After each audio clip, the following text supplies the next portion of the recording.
Hello दोस्तों, स्वागत है आपका हमारे यूट्यूब चैनल एम के रेस स्टडी पे। उम्मीद करते हैं सभी लोग स्वस्थ होंगे, बेहतर होंगे और आप सबकी तैयारी अच्छे से चल रही होगी। दोस्तों, आज की क्लास में हम लोग डिस्कस करेंगे मध्यकालीन भारत का इतिहास, क्लास 9। और हम लोग youth competition times RRB 2024 new TCS pattern सामान्य जानकारी इस बुक का सोल्यूशन कंप्लीट कर रहे हैं। सारे क्वेश्चन प्रीवियस ईयर क्वेश्चन होंगे और एक क्लास आपकी रेलवे एनटीपीसी 2024 के लिए रामबाण साबित होगी। इसके अलावा आप कोई भी एग्जाम देंगे जैसे कि RPF constable and SI, group D RRB NTPC, ALP technician, JE, SSC, EP triple SC, etc, हर एग्जाम के लिए ये क्लासेस रामबाण साबित होंगी, क्योंकि ये जो क्वेश्चन बनते हैं वो प्रीवियस ईयर क्वेश्चन से ही बनते हैं अधिकतर। तो शुरू करते हैं दोस्तों, बिना देरी किए हुए आज की क्लास। आज का जो हमारा टॉपिक है वो है खिलजी वंश। हम यहाँ पे दिल्ली सल्तनत कंप्लीट कर रहे हैं। दिल्ली सल्तनत में हमने यहाँ पे गुलाम वंश कल कंप्लीट किया था। गुलाम वंश जिसको शुरुआत की थी कुतुबुद्दीन ऐबक ने। कुतुबुद्दीन ऐबक, इल्तुतमिश, सैयद सुल्तान, सबके बारे में हमने कल डिस्कस किया था। आज हम लोग डिस्कस करेंगे खिलजी वंश। इससे पहले हम लोग 456 क्वेश्चन कंप्लीट कर चुके हैं। सारे क्वेश्चन प्रीवियस एग्जाम में पूछे गए हैं, इंपॉर्टेंट है। तो आज हमारा क्वेश्चन है क्वेश्चन नंबर 457। ये हमारा आज पहला क्वेश्चन है। रेहला। रेहला मैंने कल की जो क्लास की थी तो बताया था कि ये रेहला किसकी पुस्तक है। ये इब्न बतूता ने लिखी है। इब्न बतूता ने एक मोहम्मद बिन तुगलक के शासनकाल में भारत आया था। इसकी पुस्तक है रेहला। यही पूछा गया है। रेहला नामक प्रसिद्ध पुस्तक निम्नलिखित में से किसके द्वारा लिखी गई, जिसमें 14वीं शताब्दी में भारतीय उपमहाद्वीप के सामाजिक और सांस्कृतिक जीवन के बारे में अत्यंत अत्यंत समृद्ध और रोचक वर्णन किया गया है। किसने लिखी है? इब्न बतूता ने लिखी है। ठीक है। ह्वेनसांग हर्षवर्धन के शासनकाल में भारत आया था। इब्न बतूता ये मोरक्को का था। इसलिए इसकी पुस्तक है रेहला। ये मोहम्मद बिन तुगलक के टाइम पीरियड में भारत आया था। यहाँ पे देखते हैं इसकी हम थ्योरी। रेहला नामक प्रसिद्ध पुस्तक उत्तरी अफ्रीका के निवासी इब्न बतूता द्वारा लिखी गई है, जिसमें 14वीं शताब्दी में भारतीय उपमहाद्वीप के सामाजिक और सांस्कृतिक जीवन के बारे में अत्यंत समृद्ध और रोचक वर्णन किया गया है। 1342 में मोहम्मद तुगलक ने उसे अपना दूत बनाकर चीन भेजा था। मोहम्मद तुगलक ने उसे दिल्ली का काजी नियुक्त किया था। इस पद पर वह 8 वर्षों तक रहा था, दिल्ली के काजी के पद पर। अगला क्वेश्चन देखते हैं, क्वेश्चन नंबर 458।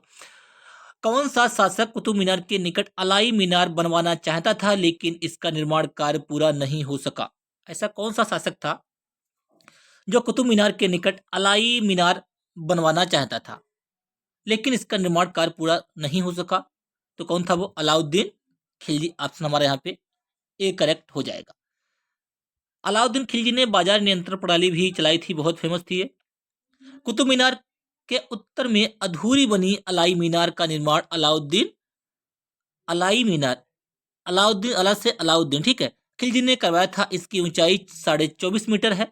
अलाउद्दीन खिलजी की मृत्यु हो जाने के कारण यह मीनार अधूरी रह गई। अलाई मीनार को कुस्क ए सीरी भी कहा जाता है। अगर आपसे पूछा जाए कुस्क ए सीरी किसे कहा जाता है, तो अलाई मीनार को कुस्क ए सीरी कहा जाता है। ये भी हमें ध्यान रखना है। अगला क्वेश्चन देखते हैं, क्वेश्चन नंबर 459।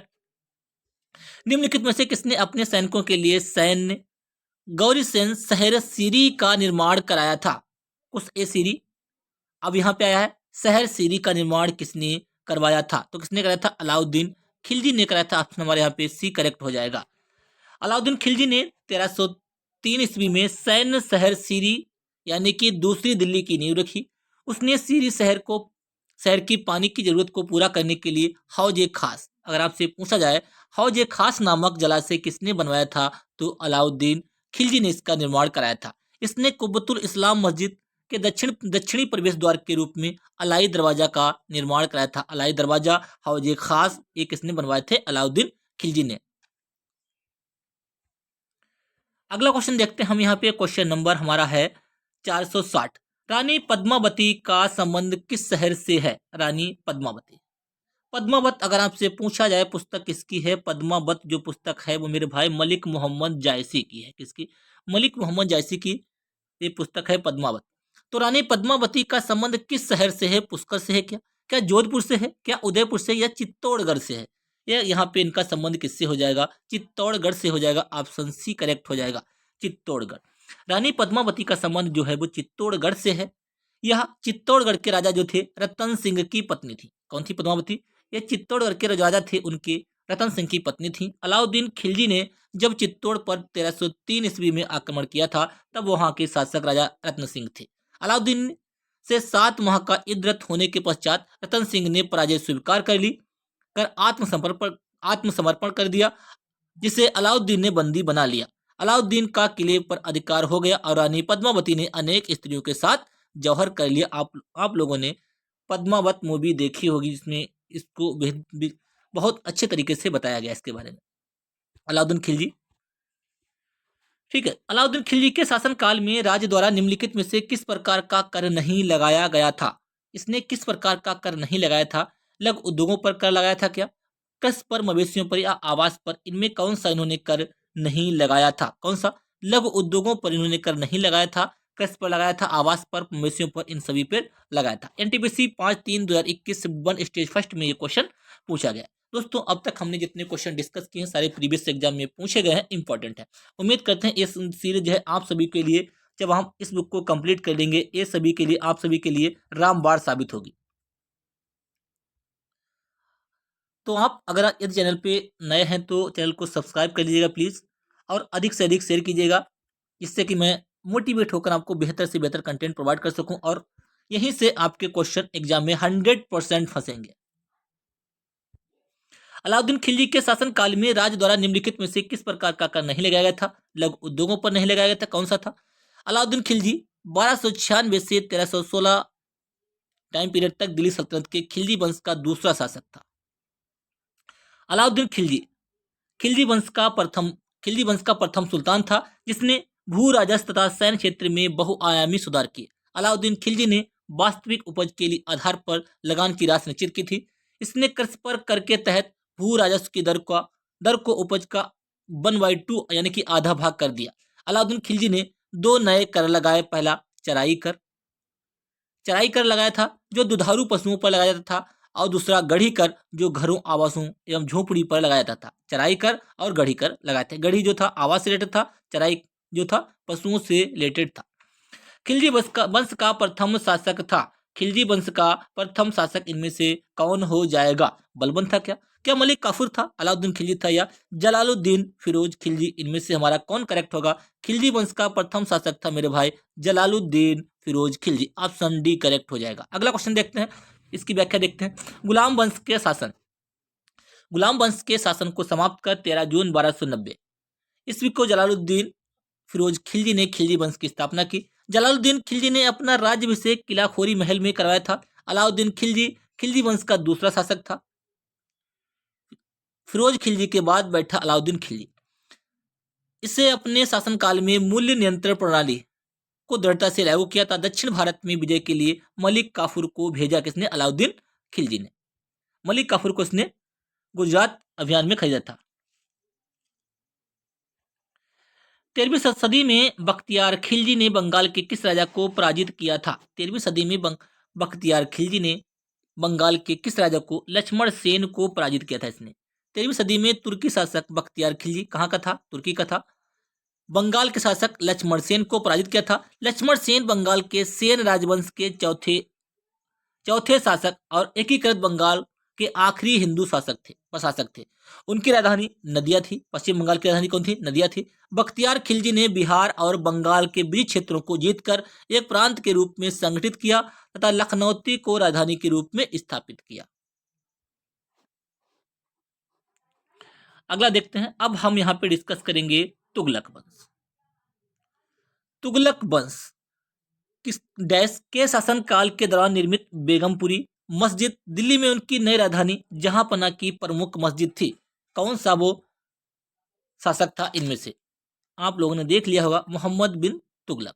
मोहम्मद बिन तुगलक के शासनकाल के दौरान निर्मित बेगमपुरी मस्जिद दिल्ली में उनकी नई राजधानी जहांपना की प्रमुख मस्जिद थी। तुगलक वंश की स्थापना किसने की थी? ये कमेंट में बताइएगा। बेगमपुरी मस्जिद दिल्ली के जहांपना नगर में स्थित है। इसका निर्माण मोहम्मद बिन तुगलक के काल में हुआ था। मोहम्मद तुगलक ने लगभग 1350 ईस्वी में इसका निर्माण कराया था। जहां पना को दिल्ली के 7 नगरों में से चौथा नगर कहा जाता है, जिसे मंगोलों के लगातार हो रहे आक्रमण से बचाने के लिए बचने मंगोलों के लगातार हो रहे आक्रमण से बचने के लिए बनवाया गया था। किसको? जहांपना नगर को। जहांपना नगर की सीमा पिथौरागढ़ और सीरी दोनों नगरों के परकोटों से मिलकर बनाई गई थी। एक प्रसिद्ध यात्री इब्न बतूता का कहाँ का निवासी था? ये बताया मैंने शुरुआत में, मोरक्को का निवासी था। आज के क्वेश्चन की शुरुआत हमने यहीं से की थी। इब्न बतूता, इसकी पुस्तक है रेहला मोहम्मद बिन तुगलक के शासनकाल में भारत आया था। इब्न बतूता एक अफ्रीकी यात्री, अफ्रीका का जो देश है मोरक्को, वहां का था, विद्वान था, लेखक था। उत्तरी अफ्रीका के मोरक्को प्रदेश के प्रसिद्ध नगर तांजियार में 24 फरवरी 1340 ईस्वी को इनका जन्म हुआ था। इसका पूरा नाम मोहम्मद बिन अब्दुल्ला इब्न बतूता था। इब्न बतूता का जो पूरा नाम क्या था? मोहम्मद बिन अब्दुल्ला इब्न बतूता था। इसने लगभग 75,000 मील की यात्रा तय की थी। अपनी यात्रा के दौरान यह मोहम्मद बिन तुगलक के शासनकाल में 1333 में भारत आया था। सन भी याद रखिएगा, इंपॉर्टेंट है। सुल्तान ने उसका स्वागत किया, दिल्ली का काजी नियुक्त किया। 8 वर्षों तक दिल्ली का ये काजी रहा। उसकी प्रसिद्ध पुस्तक है रेहला मोहम्मद बिन तुगलक के समय की घटनाओं का वर्णन है।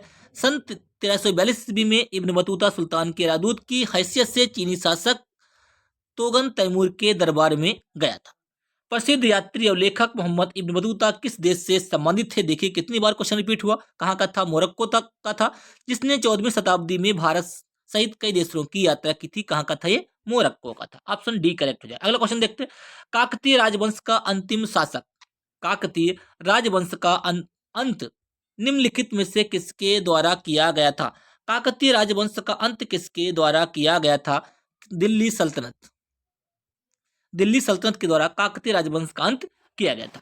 13वीं शताब्दी में काकतीय राजवंश को दिल्ली सल्तनत के कई हमलों का सामना करना पड़ा और अंत में 1323 ईस्वी में समाप्त हो गया काकतीय वंश, जब गयासुद्दीन तुगलक ने काकतीय साम्राज्य की राजधानी वारंगल पर कब्जा कर लिया। उल्लेखनीय है कि काकतीय राजवंश का उत्कर्ष 12वीं से 14वीं शताब्दी के दौरान हुआ। चालुक्य वंश के पतन के बाद चोल द्वितीय एवं रुद्र प्रथम ने इस राजवंश की स्थापना की थी, काकतीय वंश की। अगला क्वेश्चन देखते हैं, क्वेश्चन नंबर 468। बहुत बार ये क्वेश्चन रिपीट हुआ है। मोरक्को का प्रसिद्ध यात्री इब्न बतूता किस काल में भारत आया था? मोहम्मद बिन तुगलक के शासनकाल में भारत आया था। तुगलक वंश किससे है? दिल्ली सल्तनत से रिलेटेड है, 1333 में आया था। अगला क्वेश्चन, दिल्ली सल्तनत का सबसे बड़ा विस्तार किसके शासनकाल में देखा गया? दिल्ली सल्तनत का सबसे बड़ा विस्तार किसके शासनकाल में देखा गया? मोहम्मद बिन तुगलक के शासनकाल में सबसे बड़ा विस्तार देखा गया।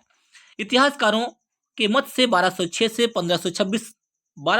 1526 तक ये चला है दिल्ली सल्तनत।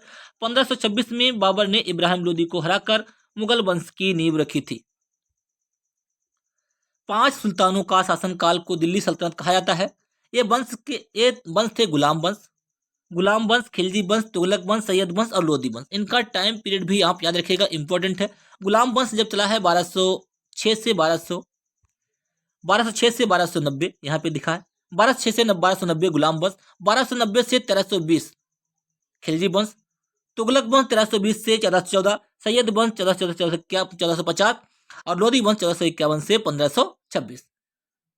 सन 1325 में जूना खां मोहम्मद बिन तुगलक, जूना खां जो है 1325 में मोहम्मद बिन तुगलक के नाम से दिल्ली के सिंहासन पर बैठा। मोहम्मद बिन तुगलक मध्यकालीन सभी सुल्तानों में सर्वाधिक शिक्षित, विद्वान एवं योग्य व्यक्ति था। इसने 26 वर्षों तक दिल्ली पर शासन किया।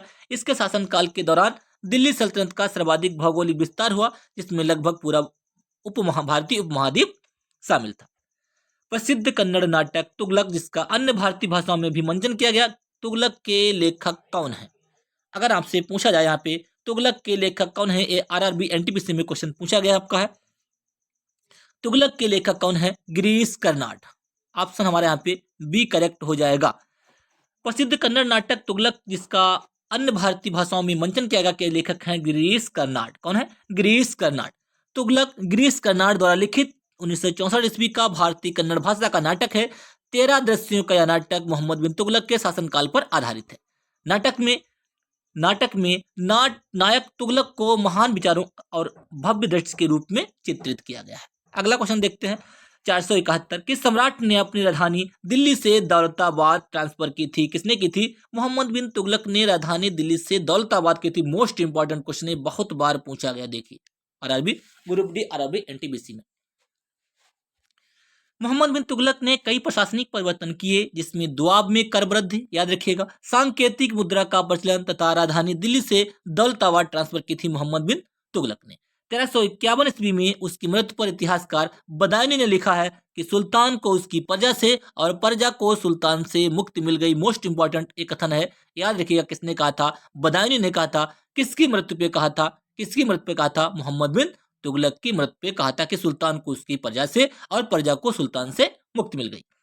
अगला क्वेश्चन देखते हैं, क्वेश्चन नंबर 472, मोहम्मद बिन तुगलक ने दिल्ली से अपनी राजधानी कहां पे ट्रांसफर की थी? आरआरबी एनटीपीसी में डायरेक्ट एक क्वेश्चन पूछा गया 16 अप्रैल 2016 में, दिल्ली से दौलताबाद ट्रांसफर की थी। ऑप्शन हमारा यहाँ पे ए करेक्ट हो जाएगा। इसकी व्याख्या हम लोग प्रॉपर देख चुके हैं।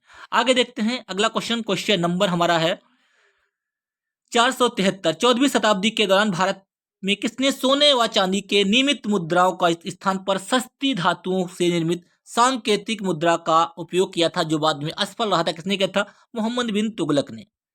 मोहम्मद बिन तुगलक ने 14वीं शताब्दी में सांकेतिक व प्रतीकात्मक सिक्कों का प्रचलन करवाया, जिसके समृद्धि प्रयोग के कारण एडवर्ड टॉमस ने उसे धनवानों का राजकुमार, किसको कहा? एडवर्ड टॉमस ने उसे धनवानों का राजकुमार कहा। किसको? मोहम्मद बिन तुगलक को। मोहम्मद बिन तुगलक ने दो कानी नाम से सिक्कों का प्रचलन करवाया, किंतु इसका यह प्रयोग असफल हो गया था। 12वीं शताब्दी में चीन के शासक कुबलई खान ने कागज की मुद्रा चलवाई थी। कागज की मुद्रा कहाँ चलाई थी? कुबलई खान ने चलाई थी चीन में, जिसे चाऊ कहा जाता था। उसका यह प्रयोग सफल हुआ। 12वीं शताब्दी में चीन के शासक जो थे कुबलई खान ने कागज की मुद्रा चलाई थी, जिसे चाऊ कहा जाता था। यह प्रयोग उसका सफल हुआ था। फुतुहाते फिरोज शाही, मोस्ट इंपॉर्टेंट, इस क्वेश्चन को लिख लीजिएगा, मोस्ट इंपॉर्टेंट है ये। फुतुहाते फिरोज शाही में उसकी प्रशासनिक उपलब्धियों का रिकॉर्ड दिया गया है। फुतुहाते फिरोज शाही ये किसने लिखी है? फुतुहाते फिरोज शाही ये किसने लिखी है? इसमें किसका वर्णन बताया गया है? इसमें हमारा करेक्ट हो जाएगा फिरोज शाह तुगलक। फिरोज शाह तुगलक फुतुहाते फिरोज शाही में उसकी प्रशासनिक उपलब्धियों का रिकॉर्ड किया गया है।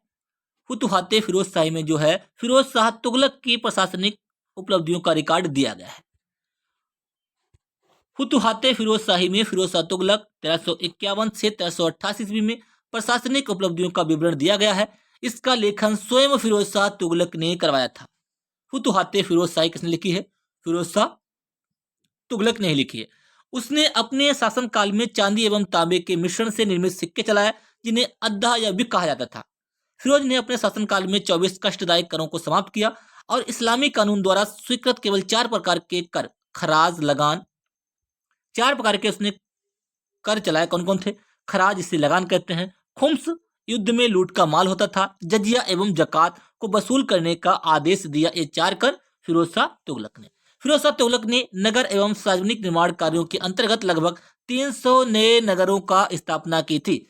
इनमें से हिसार हरियाणा, फिरोजाबाद, फतेहाबाद, जौनपुर यूपी में आदि प्रमुख थे। इसकी मृत्यु 1388 ईस्वी में हुई थी। हौज खास परिषद दिल्ली में उसे दफना दिया गया। किसको? फिरोज शाह तुगलक को। इसने 4 कर कौन कौन से लिखेगा? यह इंपॉर्टेंट है। खराज, खुम्स, जजिया और जकात। खराज क्या होता था? लगान होता था। खुम्स क्या होता था? युद्ध में लूट का माल। आगे देखते हैं, अब हम डिस्कस करेंगे लोधी वंश। लोधी वंश में हमारा क्या है? पहला क्वेश्चन है, आगरा शहर को किसने बसाया था? सिकंदर लोधी ने बसाया था। मोस्ट इंपॉर्टेंट, बहुत क्वेश्चन इंपॉर्टेंट, बहुत पूछा जाता है। लोधी वंश की स्थापना किसने की थी? लोधी वंश की स्थापना की थी बहलोल लोधी ने। उसके बाद सिकंदर लोधी शासक बना। भूमि मापन के लिए गज ए सिकंदरी, भूमि मापन के लिए गज ए सिकंदरी नामक प्रमाणिक पैमाना सिकंदर लोधी ने प्रचलित कराया। 1504 ईस्वी में उसने आगरा शहर बसाया था। कब? 1504। 1506 में उसने राजधानी दिल्ली से आगरा ले गया। लोधी वंश का संस्थापक कौन था? कौन था? बहलोल लोधी। लोधी वंश का संस्थापक कौन था? बहलोल लोधी। अभी हमने डिस्कस किया, लोधी वंश का संस्थापक था बहलोल लोधी। दिल्ली सल्तनत का आखिरी वंश है बहलोल लोधी। दिल्ली सल्तनत का आखिरी वंश लोधी वंश था, जिसकी स्थापना बहलोल लोधी ने की थी। इसका शासन काल जो था 1451 से 1526, ये टाइम पीरियड याद रखिएगा। पानीपत के प्रथम युद्ध 1526 ईस्वी में बाबर के हाथों इब्राहिम लोधी मारा गया था। अंतिम शासक था इब्राहिम लोदी, इसकी हार हुई थी, दिल्ली सल्तनत का पतन हो गया था, यहाँ से चला था मुगल वंश, मुगल वंश जिसकी स्थापना बाबर ने की थी। अगला क्वेश्चन हम देखते हैं, क्वेश्चन नंबर 477। इब्राहिम लोदी 1526 में पानीपत की पहली लड़ाई में किसके द्वारा मारा गया था? बाबर के द्वारा मारा गया था। ऑप्शन हमारा यहाँ पे डी करेक्ट हो जाएगा। इब्राहिम लोदी लोदी वंश का अंतिम शासक था। मुगल शासक बाबर ने पानीपत के प्रथम युद्ध 1526 ईस्वी में इब्राहिम लोदी को पराजित किया था। इब्राहिम लोदी युद्ध स्थल में मारा गया और दिल्ली सल्तनत का यहाँ पे अंत हुआ। मुगल शासन की शुरुआत हुई। बाबर एक मुगल शासक था जिसका मूल स्थान मध्य एशिया था। भारत में मुगल वंश का संस्थापक बाबर माना जाता है, बाबर था। सल्तनत कालीन स्थापत्य एवं चित्रकला, इसको हम डिस्कस करेंगे यहाँ पे। अब कुतुब मीनार के पास स्थित कौन सी मस्जिद के बारे में यह माना जाता है कि वह दिल्ली में बनने वाली पहली मस्जिद थी? कौन थी वो? कुब्बतुल इस्लाम मस्जिद। कुब्बतुल इस्लाम मस्जिद जो है कुतुब मीनार के पास बनने वाली पहली मस्जिद थी। कुतुब मीनार के पास स्थित कुब्बतुल इस्लाम मस्जिद भारत में इस्लामी पद्धति पर निर्मित प्रथम मस्जिद मानी जाती है। इसका निर्माण ममलूक वंश यानी कि गुलाम वंश या दास वंश के संस्थापक कुतुबुद्दीन ऐबक द्वारा 1195 से 1199 ईस्वी में कराया गया था। कुतुबुद्दीन ऐबक मोहम्मद बिन गौरी का गुलाम था, इसी ने गुलाम वंश की स्थापना की थी कुतुबुद्दीन ऐबक ने। 2.5 दिन का झोपड़ा किसने बनवाया था? कुतुबुद्दीन ऐबक ने। ऑप्शन बी करेक्ट हो जाएगा। गुलाम वंश का संस्थापक था कुतुबुद्दीन ऐबक। 1206 से 1210 तक इसका टाइम पीरियड रहा। 2.5 दिन का झोपड़ा इसने बनवाया था। अजमेर में एक मस्जिद का निर्माण कराया था जो कि पहले प्रसिद्ध चौहान वंश शासक विग्रहराज चतुर्थ बीसल देव द्वारा बनवाया गया था। बनवाया गया एक संस्कृत मठ। देखिए यहाँ पे गुलाम वंश का संस्थापक जो था वो था कुतुबुद्दीन ऐबक। इसका टाइम पीरियड 1206 से 1210। अजमेर में इसने क्या किया? 2.5 दिन का झोपड़ा नामक एक मस्जिद का निर्माण कराया था जो कि पहले वहां पे क्या था? जो कि पहले प्रसिद्ध चौहान वंशी शासक विग्रहराज चतुर्थ बीसल देव द्वारा बनवाया गया था। एक संस्कृत मठ था, संस्कृत मठ या सरस्वती मंदिर था, वहां पे ये मस्जिद बनी थी।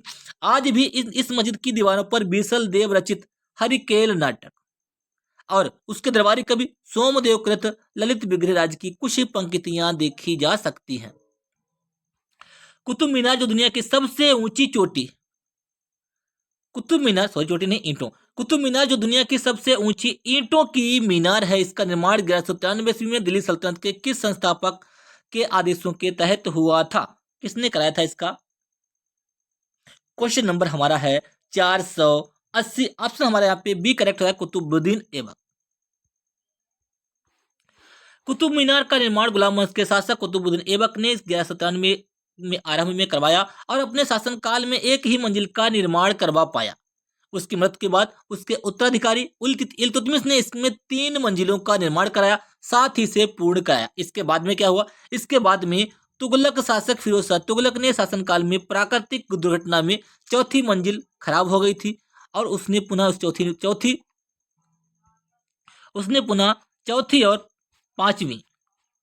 चौथी और पांचवी अतिरिक्त मंजिल का निर्माण 1368 में कराया था। यह मीनार लाल बलुआ पत्थर से बनाई गई थी। दिल्ली स्थित यह मीनार ईंट से बनी विश्व की सबसे ऊंची मीनार है।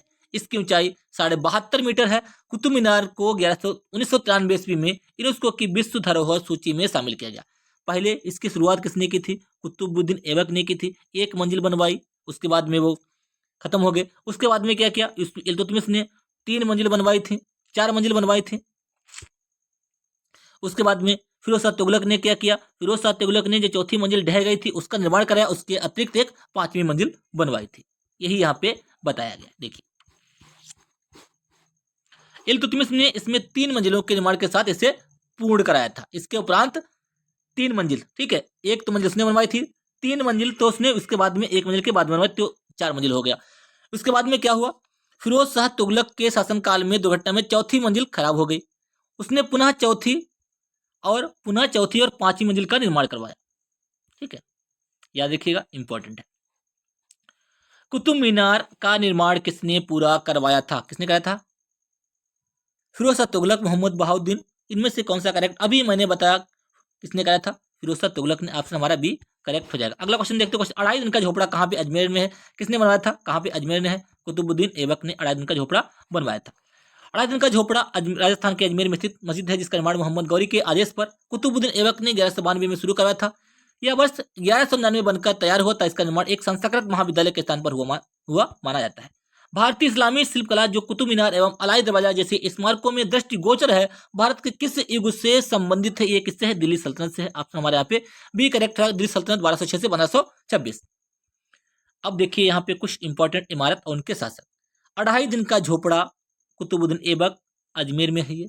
कुतुब मीनार का निर्माण किसने कराया था? कुतुबुद्दीन ऐबक ने करवाया था। ये कहाँ पे? दिल्ली में है। अलाई दरवाजा अलाउद्दीन खिलजी ने बनाया था। ये कहाँ पे है? दिल्ली में है। सीरी का किला 1000 स्तंभों वाला महल कहाँ किसने बनाया था? अलाउद्दीन खिलजी ने। कहाँ पे? दिल्ली में है। शेख निजामुद्दीन औलिया की दरगाह कहाँ पे है? किसने बनवाई? मोहम्मद तुगलक ने बनवाई थी। ये कहाँ पे? दिल्ली में है। सिकंदर लोदी का मकबरा किसने बनाया था? इब्राहिम लोदी। कहाँ पे है? दिल्ली में। इसके शासक जो थे यहाँ पे थे। ठीक है, एक बार आप इसकी स्क्रीनशॉट भी ले सकते हैं। आज हम लोग यहाँ पे डिस्कस किया हमने सल्तनत दिवस, दिल्ली सल्तनत को डिस्कस किया। उसके बाद में हमने यहाँ पे सल्तनत कालीन स्थापत्य एवं चित्रकला डिस्कस की। कल हम लोग यहाँ पे डिस्कस करेंगे बहमनी साम्राज्य, विजयनगर। हमारे जो है 483 क्वेश्चन अब तक हम लोग कंप्लीट कर चुके हैं। सारे प्रीवियस ईयर क्वेश्चन पूछे गए हैं, प्रीवियस ईयर एग्जाम में इंपॉर्टेंट हैं। तो यदि आपको आप लोगों को ये क्लास अच्छी लगी हो तो क्लास को लाइक कीजिएगा और अधिक से अधिक शेयर कीजिएगा। और हमारे जो अगर आप लोग नए हैं तो चैनल को सब्सक्राइब कर लीजिएगा। क्लास को लाइक शेयर एंड सब्सक्राइब करना ना भूलें। धन्यवाद।